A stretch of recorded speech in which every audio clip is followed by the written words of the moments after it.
Once upon a time, a samurai lord named Daigo came to a forbidden room in a temple after losing his battle. In that room were 48 statues of demons, and it was said that the monk who created these statues went mad and died. Daigo shouted that he would give the demons anything they wanted, and he asked for the power to defeat their enemies and rule the world. The 48 demons agreed to Daigo's request and told him about taking over the body of his soon-to-be son, giving him the power to fight and defeat his enemies. The priest found out that Daigo was making a deal with the demons, and when he tried to stop him, he was cut to pieces with his sword. Just like that, 20 years later, a mysterious young man dressed in black came down from the mountain where he lived. He came to a restaurant where beautiful dancers were performing, and his target was also there. On the other hand, a girl pretending to be a man rushed through the crowd, pretending to bump into someone by accident, and stole other people's purses. Not long after, the leader of the dancers arrived, and the young man found his target, attempting to confront it, but the guards surrounded him but could not stop him. A guard slashed his hand with his sword, and the hand fell off. Then a blade was seen in his arm. The young man destroyed the mask of the dance leader with his blade, revealing a monster with a scary face.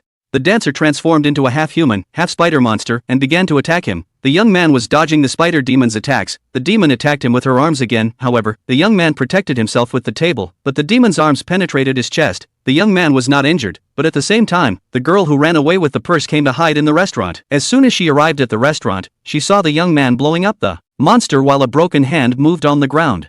The owner of the purse came to the restaurant, forcing the girl to return the stolen purse. Reattaching his hand that was on the ground with his severed arm, the young man fell to the ground, and a new leg was regenerated, destroying his artificial leg. Both of them were scared of that mysterious and monster-like young man, and the young man pulled out his right eye with his hand, asking what he looked like to other people. So they both ran out of the restaurant in fear. Later, the girl heard about the sad story of this young man from a traveling storyteller. More than 20 years ago, there was a shaman who practiced healing arts, and one day, while looking for medicinal herbs, he found a basket drifting in the river and unexpectedly saw a baby without body parts, including limbs. The shaman had mastered the art of reattaching living limbs, so he took pity on the child and restored his body with the body parts of children who died in the war. When the shaman fully healed the child's body, goblins and other demons often arrived and demanded parts of the child's body. One day, a traveling storyteller came to the shaman's house and gave him a blade to protect him from the danger of goblins. In fact, this sword was forged by a blacksmith himself to avenge the goblins that murdered his wife and child. Just like that, the shaman put the two blades, including that mysterious blade, into the child's arm and covered the artificial hand over it. The shaman not only raised the little boy until he grew up but also taught him sword martial arts to protect him from unexpected dangers. Just like that, the young boy reached the age of 20. And one day he came back from looking for medicinal herbs and sought his adopted father, who was sick and almost dying. The shaman ordered the young man to burn down the place they lived in when he died and to protect the healing arts he had taught him from falling into the hands of scoundrels.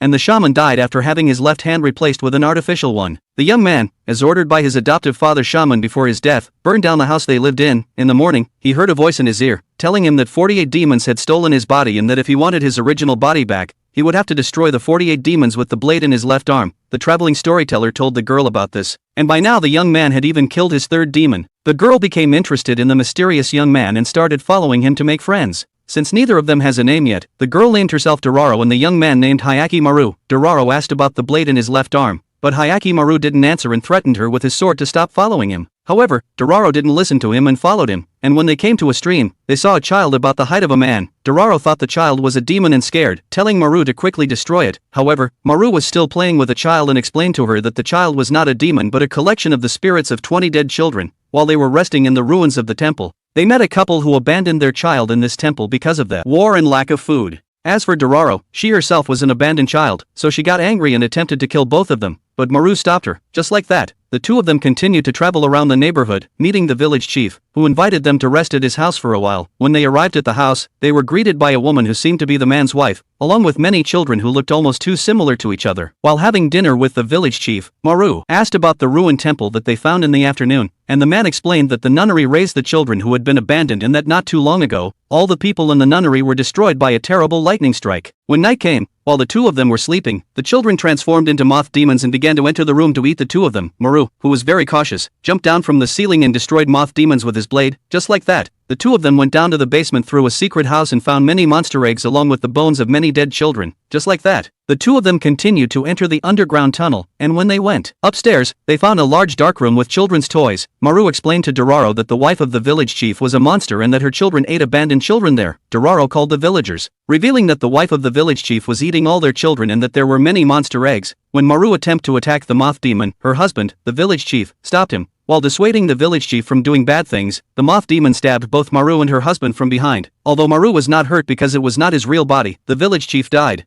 The moth demon attacked Maru with her golden particles, transforming from her human form to her true body. The spirits of the 20 children were angry seeing the moth demon, and many spirits separated, surrounding the demon to prevent her from escaping. As the moth demon came back down, Maru slashed her body with his blade. The villagers cut the surviving moth demons with their swords and burned the moth eggs. The spirits of the dead children reappeared, saying their last goodbyes to their parents before disappearing into the sky. At that time, Maru vomited an artificial spine from his stomach. Regaining his own spine, thinking he was a monster, the villagers expelled them from the village.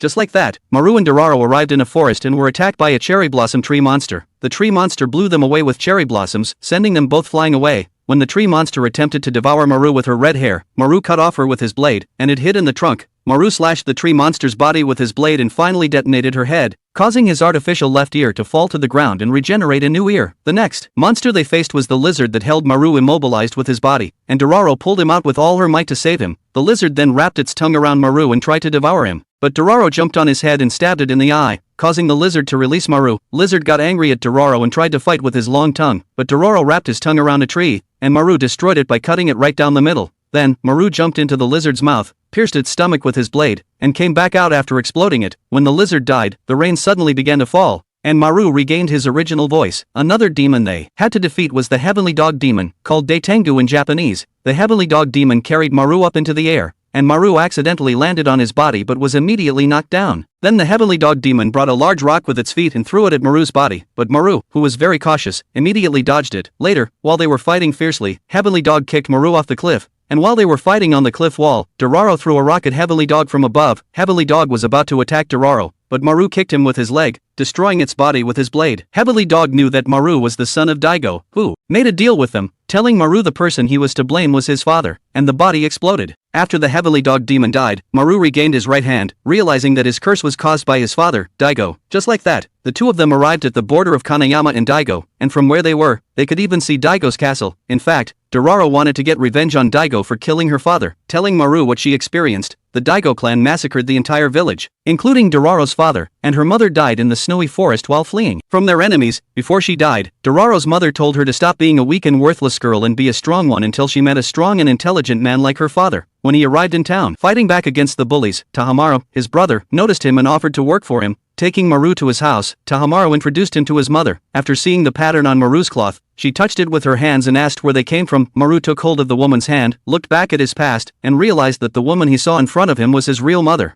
Because Daigo made a deal with the demons, the baby was born without body parts and looked like a monster. Daigo attempted to kill the poor baby, so Maru's mother had no choice but to abandon it in the river. Tahamaru's mother screamed that her son had come home, and she lost consciousness because she couldn't control her emotions. And Maru no longer stayed at that house and left the town. Tahamaru's mother regained consciousness from her coma. She was telling Daigo about how she had found their abandoned son and how they named their next-born son after his brother, Tahamaru. Tahamaru, who was listening from outside the room, heard about it, and no one knew that he was jealous of his brother. Just like that, when Maru and Doraro met again, Maru admitted that he was the son of her sworn enemy Daigo, whom she hated so much. When Maru was about to leave, Doraro stabbed him in the back with her sword, but Maru's heart was not yet real, so she can't kill him in any way. Breaking up with Doraro, Maru was confronted by two dog demons, and his real right hand was injured by a dog bite. Despite the two dog demons trying to suppress him by using hurtful words, Maru destroyed everything in front of him with his blade. When the two demon dogs died, the artificial eyes fell out, and he regained his own eyes. At that moment, Doraro appeared in front of Maru, announcing that she had given up her desire for revenge. On the other hand, Daigo was still depressed because the land had not been pacified, even though he had been fighting and suppressing the enemies for 20 years.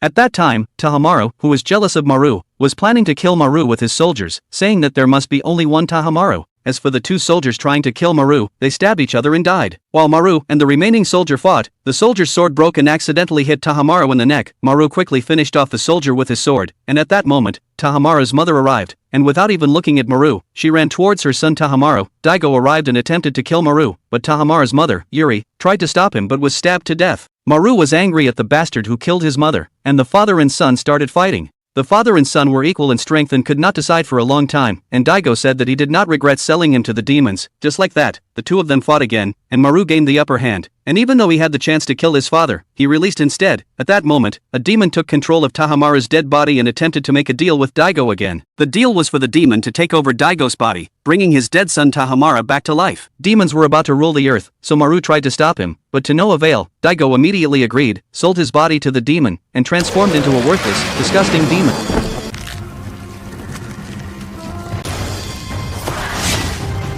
Maru finally had no choice but to end his father, who turned into a demon with the blade in his left arm. The resurrected Tahamara rushed to his father, and Dororo yelled at Daigo to apologize for the sins he did to his son before dying. Daigo asked Dororo to take care of his son, and his demonic body exploded. The soldiers surrounded Maru and attempted to attack him, but Tahamara stopped them. And Maru was able to kill another demon, regaining his own heart. Maru now had his own heart, so he had learned to feel pain and sorrow just like normal people. Tahamara entrusted his brother Maru to rule the castle on behalf of their dead father. But Maru was still not interested in ruling the land, saying that there are still 24 demons he had to fight and defeat. Tahamara agreed to his wish, and Maru took the sword that his brother had given him and began to leave the town. Arriving outside the town, he met Dororo, who decided to stop pretending to be a boy and live like a girl because she had found a brave man like her father, as her mother told her before she died.